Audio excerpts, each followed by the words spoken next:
नमो अरहन्ताणं नमो सेत्थाणं नमो आयर्याणं नमो वज्रायाणं नमो लोये संवत्सारूढं मंगलम भगवान वीरो मंगलम गौतमोहरि मंगलम कुंद कुंदायो जैन धर्मोस्तु मंगलम सर्वमंगल मांगल्यम सर्वकल्याणकारकम प्रधानम सर्वधर्माणां जैनं जयतु शासनं जैनं जयतु शासनं जैनं जयतु शासनं। हे प्रभु आपको लखे निश्चय हुआ शरण अपनी सिकट के स्वयं सब करो मार्ग दृष्टि तजो अवनिजातम भजो दीन निज में हुए से मिले पद परम। सिद्ध भगवंतों की आराधना करते करते यदि अपने सिद्ध स्वरूप का स्मरण ना करें, उसकी महिमा ना करें, उसकी चर्चा ना करें, उसका अनुभवन ना करें तो सचमुच विधान अधूरा रहता है। बहुत सुंदर हमारे सत्यन भैया के माध्यम से हम सब विधान का लाभ ले रहे हैं। एक बात हमेशा याद रखना, यदि हम अयोग्य गति में जाना नहीं चाहते हैं तो अयोग्य कार्य करना बंद कर दें। क्या बोला? यदि हम अयोग्य गति में जाना नहीं चाहते हैं तो अयोग्य कार्य करना बंद कर दें। थोड़ा इसको और सरल करके बोलता हूं, यदि हम अपने जीवन में गलत रिजल्ट नहीं चाहते हैं, गलत फल नहीं चाहते हैं तो गलत काम करना बंद कर दें। आज पूरी दुनिया की एक ही तकलीफ है, एक ही समस्या है, कोई भी व्यक्ति अपने जीवन में पाप का उदय नहीं चाहता।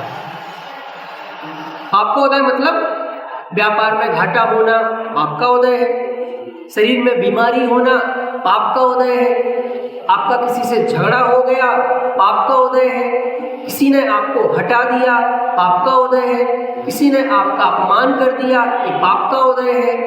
कोई नहीं चाहता कि मेरे जीवन में पाप का उदय आए, पर मजे की बात यह है कि 24 घंटे ये पाप करना भी बंद नहीं करता, पाप के परिणाम नहीं छोड़ता, पाप के परिणाम नहीं छोड़ता। पाप का उदय कोई नहीं चाहता है और पाप करना कोई नहीं छोड़ना चाहता है। तो जब तक आप पाप करते रहेंगे तब तक दुनिया की कोई ताकत आपको दुखी होने से बचा नहीं सकती है। अब इसमें एक कदम आगे की बात, दुनिया का कोई भी व्यक्ति पाप के उदय से नहीं पाप के परिणामों से दुखी होता है। कितने लोग समझ पाए? फिर से बोलता हूं, दुनिया का कोई भी व्यक्ति, कोई भी मतलब कोई भी, पाप के उदय से नहीं पाप के परिणामों से दुखी होता है। मतलब पाप के उदय में ताकत नहीं है कि वो हमें दुखी करे। पाप का उदय सिर्फ वैसी परिस्थितियां खड़ी करता है, वैसा माहौल बनाता है, पर उस समय भी दुखी होना नहीं होना ये आपके हाथ में है। पाप के परिणाम के बिना पाप का उदय भी दुखी करने में समर्थ नहीं है। यदि आप पाप के परिणाम नहीं करते हैं, पाप रूप भाव नहीं करते हैं तो पाप का उदय आपको दुखी करने में समर्थ नहीं है। एक एग्जाम्पल लेते हैं, पार्श्वनाथ मुनिराज जंगल में खड़े हैं, साधना कर रहे हैं, इस बीच उनके कोई पूर्व पाप के उदय से उनके ऊपर घनघोर उपसर्ग हो रहा है। पत्थर बरसाए जा रहे हैं, ओले बरसाए जा रहे हैं, जो कुछ बुरा से बुरा हो सकता है वो कमट के द्वारा किया जा रहा है। मेरा प्रश्न है, क्या वो दुखी है? अरे इतना घनघोर उपसर्ग हो रहा है, दुखी क्यों नहीं है? कनेक्शन नहीं जुड़ा ना उधर। कि पाप का उदय तो है, पर उस उदय में उनके पाप रूप परिणाम नहीं हुए। पॉइंट समझ में आया? तो धर्म किसका नाम है कि पाप के उदय में भी पाप रूप परिणाम नहीं करना, इसका नाम है आराधना, इसका नाम है धर्म। आपको तो संसार में कदम कदम पर पाप के प्रसंग बनेंगे, जीवन में पाप के उदय बार बार आएंगे, पर उस उदय में हमें पाप के परिणाम नहीं करना है। और जो पाप के परिणाम नहीं करते हैं, सचमुच ये तो हुई एक नेगेटिव लैंग्वेज कि हमें पाप के परिणाम नहीं करना है। और सच्ची बात क्या है? सचमुच ना मैं पाप के परिणाम करता हूँ, ना मैं पुण्य के परिणाम करता हूँ। असल में तो मैं एक ज्ञायक भाव रूप ही रहता हूँ, अपने शुद्ध भाव रूप ही रहता हूँ। तो अपने उस ज्ञायक भाव से, अपने उस शुद्ध भाव से, अपने उस सहज भाव से जितने जितने मैं दूर होता हूँ, तो ये पाप और पुण्य के भाव होते हैं। तो समझ में आया? पाप किसे कहते हैं? पाप पूछ रहा हूँ, बहुत प्रबुद्ध लोग बैठे हैं, समझदार लोग बैठे हैं। पाप किसे कहते हैं? दुख का कारण बुरा कार्य ही पाप है। और अपने को भूलना ये पाप है। और पर में इष्ट अनिष्ट की कल्पना, पर में इष्ट अनिष्ट की कल्पना करना, इसका नाम पाप है। और कर्तव्य का पालन नहीं करता और अधिकार चाहता है, ये पाप। कर्तव्य का पालन नहीं करता है और अधिकार चाहता है, ये भी पाप है। सुनो ध्यान से, आपसे दूर होने का नाम है पाप। क्या बोला? आपसे, अपने आप से दूर होना, इसका नाम है पाप। योग सार में कहा है कि जो पुण्य है ना, ये भी पाप है। कोई विरला ज्ञानी, कोई महापुरुष जानता है कि ये जो पुण्य है ना, ये भी पाप है। क्यों पुण्य पाप है? पुण्य भी पाप क्यों है? क्योंकि उस समय आप अपने आप से दूर हुए ना। जब आप पुण्य भी कर रहे थे, तब अपने आप से तो दूर हो गए और आपने पुण्य किया, तो पुण्य के फल में क्या मिलेगा? जैसे सत्येंद्र भैया, हाँ ये नियम है, अभी यहाँ हम बहुत पुण्य कर रहे हैं, बहुत ये जो कुछ भी कर रहे हैं, इस पुण्य के फल में क्या मिलेगा? सपोज पुण्य अभी आपकी हमारी आयु पूरी हो और फिर हम यहाँ से कहाँ गए? स्वर्ग गए, तो वहाँ कम से कम कितनी देवांगनाएं होती हैं? मिलेंगे ही मिलेंगी। तो पुण्य के उदय में क्या मिलता है? भोग सामग्री। और वो भोग सामग्री क्या है? पाप है। उसको भोगने से क्या मिलता है? पाप होता है। पुण्य के उदय से आपको जो भी सामग्री मिलती है, उसको एक शब्द में कहना हो तो क्या बोलते हैं? कौन बोलेगा? पुण्य के उदय में हमें जो कुछ भी मिलता है, उससे एक शब्द में कहना हो तो क्या कहेंगे आशीष भैया? भोग सामग्री। और एक शब्द और, अनुकूलता। और कोई प्रॉपर शब्द नहीं आया, एक शब्द नौकर। और अच्छा शब्द चाहिए पीछे से, दीदी। आपको जो कुछ भी मिलता है पुण्य के उदय से, उसको एक शब्द में क्या कहेंगे? जिसके हमारे उल्लास त्यागी होते हैं, अंतरंग बहिरंग परिग्रह। पुण्य के उदय में क्या मिलता है? ये जो कुछ भी है, शरीर परिग्रह है, मकान दुकान, ये सब क्या है? परिग्रह। और परिग्रह क्या है? कौन से नंबर का? सबसे बड़ा। 5 पाप होते हैं: हिंसा, झूठ, चोरी, कुशील, परिग्रह। एक परिग्रह पाप है सत्यन भैया। तो पुण्य के उदय में क्या मिलता है?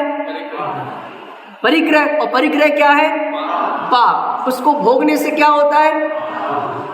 उसको भोगने से भी पाप ही होता है। इसके लिए सचमुच आपसे दूर होने का नाम है पाप। की परिभाषा याद हो गई? क्या बोला? आपसे। आप मतलब अपने आप से, अपने स्वभाव से। इससे हम जितने जितने दूर जाते जाते हैं, हम उतने उतने पाप करते जाते हैं, उतने उतने पापी होते जाते हैं। पुराने भजन में आता है, सिद्ध समान न जाने आपा, ताते तो लगत है पापा। देखो, सिद्ध के समान नहीं आता, सिर्फ पापी पाप होते। जिसने अपने आप को सिद्ध के समान, आप कैसा है? आप है सिद्ध के समान। और अपने आप को सिद्ध के समान नहीं जाना, यही सबसे बड़ा पाप है। मतलब बहुत बड़ी बात कह रहा हूं कि आप जो हैं, जैसे हैं, अपने आप को वैसा नहीं मानना, यही पाप है। क्या बोला अध्यक्ष साहब? हम अंदर से जो हैं, जैसे हैं, अपने आप को वैसा नहीं मान के, जो मैं नहीं हूं, जैसा मैं नहीं हूं, वैसा अपने आप को मानना, इसका नाम पाप है। फिर से बोलूं, याद हो गया? आप जो हैं, जैसे हैं, अपने को वैसा ना मान करके, आप जो नहीं हैं और आप जैसे नहीं हैं, वैसा अपने को मानना, ये है पाप। और ये पाप हम 24 घंटे कर रहे हैं। ये कौन सा पाप है? ये मिथ्यात्व नाम का पाप। क्या बोला? ये है मिथ्यात्व नाम का। जो मैं नहीं हूं, 24 घंटा अपने आप को वह मान के घूम रहा है। और हिंसादी पापों से तो नरक मिलता है, और मिथ्यात्व से निगोद मिलता है। तो मिथ्यात्व बड़ा पाप है। तो ये सच में सारे पाप एक दूसरे से कनेक्टेड हैं, अलग अलग नहीं है। जब आपके मिथ्यात्व होता है तो ही हिंसा होती है। क्या बोला? बहुत गहरी बात कह रहा हूं, जो थोड़ा गंभीर लोग होंगे वो उस पर ध्यान देंगे कि जिनके मिथ्यात्व होता है उनके ही हिंसा होती है। जिनके मिथ्यात्व होता है वो ही झूठ बोलते हैं। जिनके मिथ्यात्व होता है वो ही चोरी करते हैं। जिनके मिथ्यात्व होता है वो ही कुशील सेवन करते हैं। जिनके मिथ्यात्व होता है वो ही परिग्रह इकट्ठा करते हैं। यदि हमें पता चल जाए, पूजन में आया पंडित जी साहब की चक्रवर्ती, एक वीतराग पूजन के अर्घ के पंक्ति है, पंक्ति मुझे प्रॉपर स्मरण में आई थी, निकल गई, कि चक्रवर्ती के रम्य भोग भी मोह नहीं उपजा सकते। अखिल विश्व के रम्य भोग भी मोह नहीं उपजा सकते। एक पंक्ति और आती है, क्या? कि जब तक मुझे ऐसा लगता ही नहीं मेरी प्रभुता मेरे से है, पंडित जी साहब, कि मेरा सब कुछ मेरे से है, मेरे में कुछ कमी नहीं है। जब तक मुझे मेरे में कमी नजर आती है तब तक मुझे परिग्रह अच्छा लगता है। बाहर की चीजें क्यों अच्छी लगती हैं? क्योंकि मुझे लगता है मैं कुछ कमजोर हूं। आजकल की जो नए बच्चे हैं ना, ये अपने पे काम नहीं करते हैं। किस पे काम करते हैं? ब्रांडेड टी शर्ट लाएंगे, जूते लाएंगे। आप सुनो तो आपके तो पैरों जमीन खिसक जाए। जूते पहन के आया बच्चा, कितने के हैं? 10,000 रुपए के। 10,000 में हमारा पूरा साल भर निकल जाए। 10,000 के जूते पहन रहा है।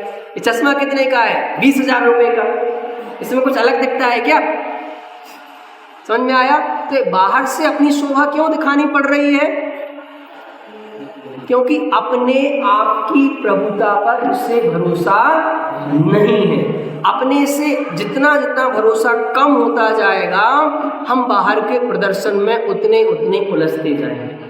समाधि के वहां एक पंक्ति लिखी है। क्या पंक्ति लिखी है? आत्मदर्शन का नाम सम्यक दर्शन है, प्रदर्शन का नाम धर्म नहीं है। दर्शन का नाम सम्यक दर्शन है। किसका दर्शन? आत्मदर्शन। प्रदर्शन का नाम सम्यक दर्शन नहीं है, प्रदर्शन का नाम धर्म नहीं है। बात समझ में आई? तो कल जो बात अपन ने की थी उसको ही अपन थोड़ा सा रिवाइज करते हुए आगे बढ़ रहे हैं। कल अपन ने बात की थी अनादि काल से इस जीव को कर्म का संयोग है। बात तो पक्का है, अनादि काल से जीव कर्म के साथ है या कर्म जीव के साथ है, एक दूसरे के दोनों साथ साथ हैं। तो कर्म के उदय से जीव की कोई ना कोई अवस्था होती है, कोई ना कोई पर्याय होती है। तो उस समय जीव क्या करता है? अब देखो कमजोरी क्या है कि वो पर्याय तो दिखती है और द्रव्य दिखता नहीं है। होता क्या है? और एक बात समझना गहराई से, बुद्धिमान व्यक्ति वह है जो चीज नहीं दिख रही है उससे देखने की कला जिसमें है। जो आंखों से दिख रहा है इसे तो पूरी दुनिया देख लेती है। समझ में आया? जो चीज नहीं दिख पा रही, जैसे कोविड आया, कोरोना आया, तो बहुत सारे लोग तो परेशान हो गए। दुकान कैसे चलेगी, काम धंधा कैसे चलेगा, ये कैसे होगा, वह कैसे होगा।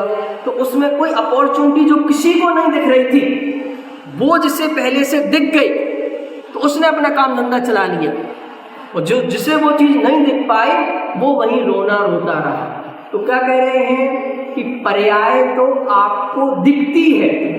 तो अभी गलती क्या हो रही है? जो दिखा उसे ही अपना मान लेता है, उसमें अहम बुद्धि कर लेता है, इस वजह से तू दुखी है। तो धर्म करने के लिए क्या करना है कि जो इन चर्म चक्षुओं से नहीं दिख रहा है, इन आंखों से नहीं दिख रहा है, उसको देखना है। और उसके लिए तीसरा नेत्र कहा है। पूजन की पंक्ति में बोलते हैं ना, आगम तीजा नैन बखाना। कितने नेत्र होते हैं? 2 होते हैं, और तीसरा अर्जित किया जाता है आगम ज्ञान के माध्यम से। और आगम ज्ञान हमें क्या दिखाता है? जो चीजें इन 2 आंखों से नहीं दिखती हैं वो चीज हमें आगम दिखाता है। आलू के जीव आपको ये आंखें नहीं दिखाती हैं, वो एक आगम दिखाता है। नरक निगोद ये आंखें नहीं दिखाती हैं, ये आगम दिखाता है। कर्म आप जो करेंगे उसका फल आपको मिलेगा, ये आंखें नहीं दिखाती हैं, ये आगम दिखाता है। समझ में आया? तो पर्याय को अपना नहीं मानना है। क्यों नहीं मानना है पर्याय को अपना? पर्याय स्थायी नहीं है। आप अस्थायी चीज को अपना मानेंगे तो आप बहुत दुखी रहेंगे, बहुत परेशान रहेंगे, आपको चीजें बहुत जल्दी जल्दी बदलनी पड़ेगी। दूसरी भूल आज अपन को यहां से पढ़ना है, तथा आप जीव है। आप कौन है? कौन है? जीव की जीव। एक तो जीव, एक तो जीव। ए जीव, आप कौन है? जीव। पर ये सच में जीव जीव जैसा है? थोड़ा समझ जाता हूं आप कैसे जीव हैं तो आपको महिमा आए। आप ये जीव समझते हैं? ये खाने वाली जीव ये कैसी है? कि अभी हमने कुछ नमकीनी चीज खाई, कुछ खट्टा खाया और अगले पल अब मुझे कुछ मीठा खाना है, तो बीच में डिटॉल से साफ करते हैं क्या? करते होंगे ना भैया, सत्येंद्र भैया। जैसे एक थाली में से हम कुछ खाते हैं, कुछ अभी दाल सब्जी खा रहे थे, अब कुछ मिठाई लेना है तो क्या कर लेते हैं, उस थाली को धो लेते हैं, नहीं तो इसका स्वाद अभी उसमें आ जाएगा। ऐसा करते हैं कि नहीं करते हैं? अलग प्लेट में रख के उस थाली को साफ करते हैं कि नहीं करते? ऐसा ही मेरा प्रश्न है जीतू भैया, किस जीव को अभी नमकीन कुछ खा रहे थे, अब कुछ मीठा खाना है, तो बीच में से अच्छे से कुछ ही ब्रश से साफ करते हैं क्या? अपने आप ही हो जाता, करते हैं क्या? बहनों में से ये ज्यादा जानती हैं। अभी ये इसका स्वाद लिया, ये बन रहा था तो इसका स्वाद लिया, इसका स्वाद लिया, इसका स्वाद लिया। तो ये जीव हमें बताती है कि इसके ऊपर कोई भी वस्तु आ जाए, ये जीव उस रूप नहीं होती है, हर समय फ्रेश रहती है, ताजी रहती है। पॉइंट समझ में आया? इस पे कुछ भी आ जाए ये उस रूप नहीं होती है। ऐसे ये जीव है, ये किसी को भी जाने ये उस रूप नहीं होता है, सिर्फ जानता है। समझ में आया? जैसे जीव उस वस्तु रूप नहीं हो जाती है कि मिर्ची खाई तो जीभ तीखी ही हो गई, अब आप कुछ भी खाओगे सब तीखा ही तीखा लगेगा, ऐसा नहीं है। ऐसे ही जो मैं जीव हूं वो कैसा जीव है कि सबको जानता है, जीव रूप रहता है, पर किसी भी रूप नहीं होता है। मैंने आपको जाना तो कि मैं आपके रूप हो जाता है, आपको जाना तो आपके रूप हो गया, किसी रूप नहीं होता है। जीव रूप ही रहता है। तो वहां आप जीव हैं। आप कौन हैं? कौन है? कि मनुष्य है, जीव है। उसके स्वभाव तो ज्ञानादि है और विभाव क्रोधादि है। दो बातें हैं, सीखने वाली बातें हैं। जो जीव है उसका स्वभाव क्या है? शास्त्र की भाषा बोलो, ज्ञानादि, तो जानना देखना। जीव का स्वभाव क्या है? मिलके बोलो। अब जीव का कि मेरा? देखो जब तक जीव बोलते हैं ना तो थर्ड पर्सन की भाषा है। जब तक वो आत्मा बोलते हैं तो पाकिस्तान की आत्मा फात्मा याद आती है। वो जीव मैं हूं ऐसा भरोसा करना है। तो जीव उसका स्वभाव तो ज्ञानादि है। जीव का स्वभाव क्या है? और विभाव क्रोधादि है। जो क्रोधादि उत्पन्न होते हैं वह कैसे हैं? पहले तो स्वभाव विभाव किसे कहते हैं इतना बताओ पहले। स्वभाव सुखरूप है, आनंदमय। एक एक अंतर बताते जाओ आप। इतने सारे लोग बैठे हैं, सैकड़ों लोग बैठे हैं सामने, कम से कम 2-5 अंतर आने चाहिए। स्वभाव और विभाव में क्या अंतर है? चलो भैया आपसे शुरुआत करते हैं। स्वभाव सुखरूप है, आनंदमय है, एक अंतर बस। और विभाव दुख रूप है। इन्होंने बोला जो स्वभाव है वो सुख रूप है और जो विभाव है वो दुख रूप है। और सत्येंद्र भैया क्या अंतर है स्वभाव और विभाव में? का स्वभाव मीठा है, पृथ्वी का स्वभाव मीठा है।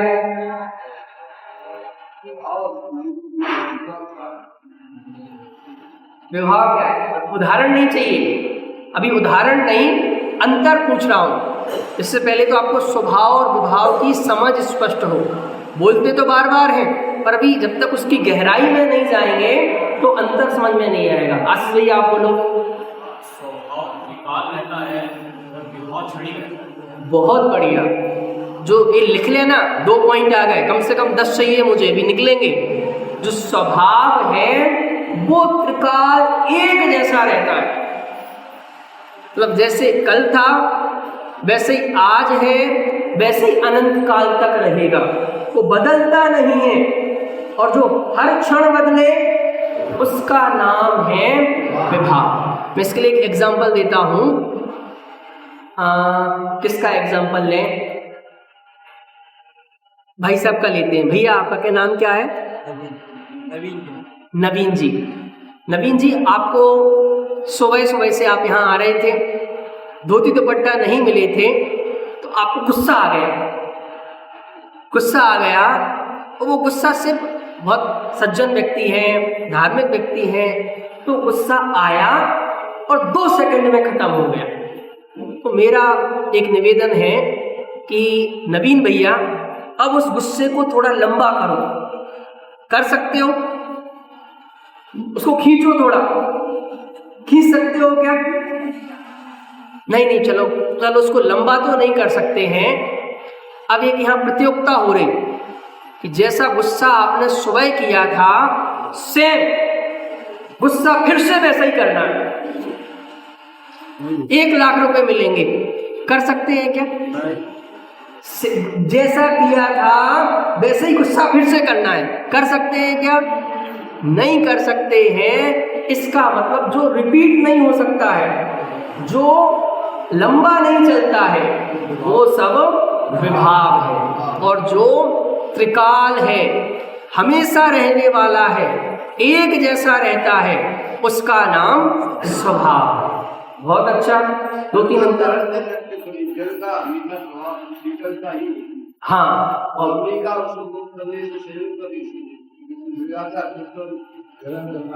बहुत अच्छा।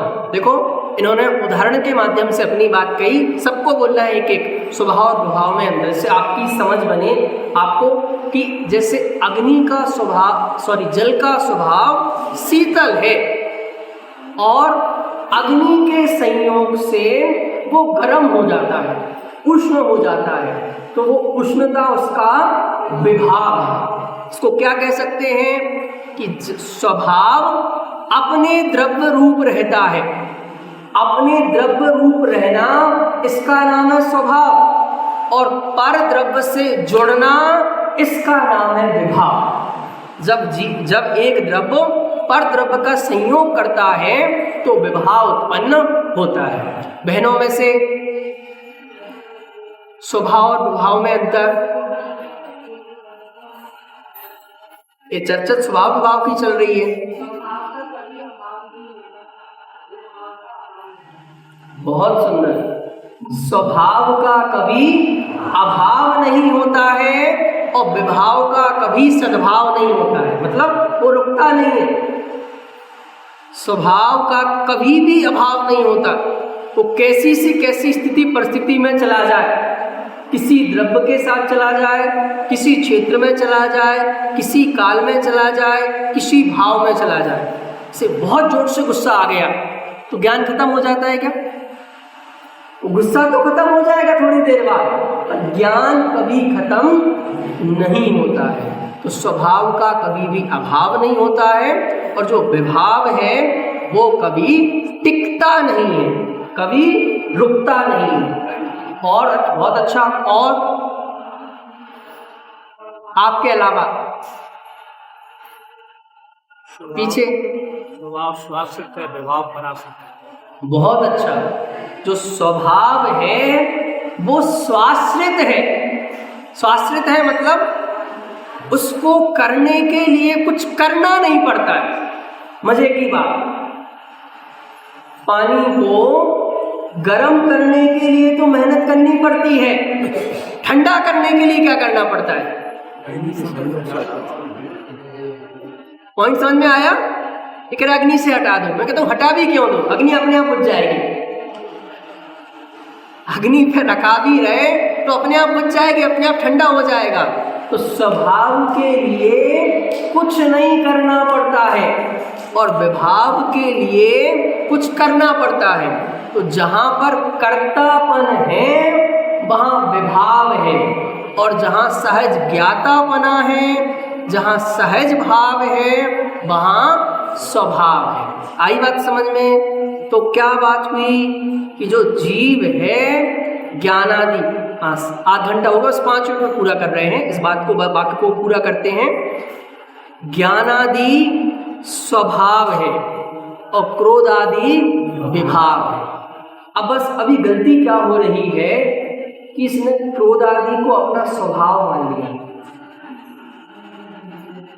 क्रोध आदि मतलब कसायों को अपना स्वभाव मान लिया है, विकारी भावों को। जीव की सबसे बड़ी गलती क्या है? हमारी सबकी सबसे बड़ी गलती क्या है कि जो विभाव है, जो विकारी भाव है, जो कसाएं हैं, जो पराश्रित भाव हैं, उनको मैंने क्या मान लिया? स्वभाव मान लिया और अपनी पहचान बना ली। क्या पहचान बना ली? कि भाई साहब आप कह रहे थे फलाना फलाना विधान होना चाहिए, आप कह रहे थे नहीं नहीं फलाना फलाना विधान होना चाहिए, तो इनकी बात चल गई, इनकी नहीं चल गई, तो इनने क्या बना ली? अपना अपना झंडा उठा लिया, अपनी आइडेंटिटी बना ली, अपनी पहचान बना ली। अरे चाहे ए वाला हो चाहे ए वाला हो, मेरा तो काम उस समय जानने का है। पॉइंट समझ में आया? मेरा यह आग्रह होना ही नहीं चाहिए। मेरा काम तो भगवान की भक्ति करना है, मेरा स्वभाव तो भक्ति करना है, मेरा स्वभाव तो जानना है, देखना है। ए वाला हो या ए वाला हो, ए मेरा स्वभाव नहीं है। तो स्वभाव विभाव में अंतर समझ में आया? हम कसायों को अपनी पहचान ना बनाएं, अपनी कसायों को अपने सिर पर रखकर ना चले, कसायों को बाहर निकालते जाएं। तो ज्ञानादि क्या है? ज्ञानादि क्या है? क्रोधादि क्या है? तो किसको अपने पास रखना है? किसको रखना है? अब एक अंतिम बात कह के बात पूरी करता हूँ। सब लोग चाहते हैं पंडित जी कोई ऐसा उपाय बता दो जिससे गुस्सा नहीं आए, क्रोध नहीं आए, कसाए नहीं हो। तो कहा जब तक आप पर पदार्थों में, पर वस्तुओं में अच्छे बुरे की कल्पना करते रहेंगे, तब तक आपको क्रोध उत्पन्न होता रहेगा। आपको ये बात समझनी पड़ेगी कि इस पूरी दुनिया में यदि सर्वोत्कृष्ट वस्तु कोई है तो मेरा शुद्धात्मा है, यही अच्छा है। इसके अलावा जगत के बाकी सब वस्तुएं ज्ञेय मात्र हैं, ना वो अच्छी है ना वो बुरी है। आई बात समझ में? क्या बोला? जब तक आपको कोई चीज अच्छी लगेगी, कोई चीज बुरी लगेगी, चाहे वो कुछ भी हो, फिर वापस वहीं आ जाओ विधान में। यदि विधान भी आपको कोई अच्छा लगता है, कोई बुरा लगता है, तो क्या होगा? कसाएं होंगी होंगी होंगी। और जब आपको दुनिया की सारी वस्तुएं क्या नजर आना चाहिए? ना अच्छी है ना बुरी है, कैसी है? वस्तुएं तो वस्तु है। बस एक एग्जांपल देके बात पूरी करता हूं। बहुत पुरानी घटना है। गांधी जी विदेश में पढ़ा करते थे और जिस कॉलेज में थे वहां पर एक प्रतियोगिता हुई। प्रतियोगिता का नाम था निबंध लेखन प्रतियोगिता और उस निबंध का विषय था माँ। क्या था? क्या विषय था? 3 घंटे का टाइम था, 40 पेज की कॉपी मिली थी। सब लोग, हजारों लोग बैठे थे, लिखे जा रहे। माँ ऐसी होती है, माँ ऐसी होती है, माँ ऐसी होती है, माँ ऐसी होती है, माँ ऐसी होती है। 2:30 बज गए, 2.5 घंटा हो गया, 3:50 हो गए। लोगों के 30 पेज भर गए, किसी के 35 पेज भर गए। गांधी जी की पूरी कॉपी अभी भी खाली थी। जब घड़ी में 2:55 का टाइम हुआ तो उन्होंने पेन उठाया, खोला और सिर्फ एक लाइन लिखी कि माँ तो माँ जैसी होती है। क्या लिखा? माँ तो माँ जैसी होती है। आप उसे नहीं कह सकते हैं कि मैंने चाय मांगी और चाय पिला दी तो माँ अच्छी। मैंने दूध मांगा, माँ ने दूध पिला दिया तो माँ अच्छी, और ये नहीं पिलाया तो बुरी। मतलब कंडीशन लगा दी आपने, कहा इन कंडीशनों से वो अच्छी बुरी नहीं है। उसने आपको पैदा करके जो उपकार किया है उससे बड़ा उसके दूसरा कोई उपकार नहीं हो सकता है। तो माँ कैसी है? माँ तो माँ जैसी है, ना माँ अच्छी होती है ना माँ बुरी होती है। ऐसी दुनिया की कोई वस्तु कैसी है? वस्तु ना अच्छी है ना वस्तु बुरी है, वस्तु तो सिर्फ वस्तु है। और जिस दिन से हमें वस्तु दिखाई देना शुरू होती है उस दिन से हमारे जीवन में सच्चा धर्म शुरू होता है। जब तक आपको अच्छा बुरा दिखता है, अच्छा बुरा मतलब इष्ट अनिष्ट, इष्ट अनिष्ट मतलब राग द्वेष, तो जब तक आप राग द्वेष कर रहे हैं तब तक आप विकारी भाव कर रहे हैं, कर्म कर रहे हैं। जब तक कर्म कर रहे हैं तब तक धर्म नहीं होता है। 4 लाइनें बोल के पूरी करता हूँ। कर्म बंधन काटने को कर्म ही करते रहे, कर्म ही करते रहे तो कर्म ही बंधते रहे। बीतरागी भाव ही है धर्म, यह जाना नहीं निज आत्मा को आत्मसम ही आज तक माना नहीं। जब तक कर्म करते रहेंगे तो कर्म ही बंधते रहेंगे, कर्म ही बढ़ते रहेंगे। जब हम वीतरागी भाव में आएंगे तो धर्म की शुरुआत होगी। हम सबके जीवन में धर्म की शुरुआत हो। इसी मंगल भावना के साथ अभी की वाणी को विराम।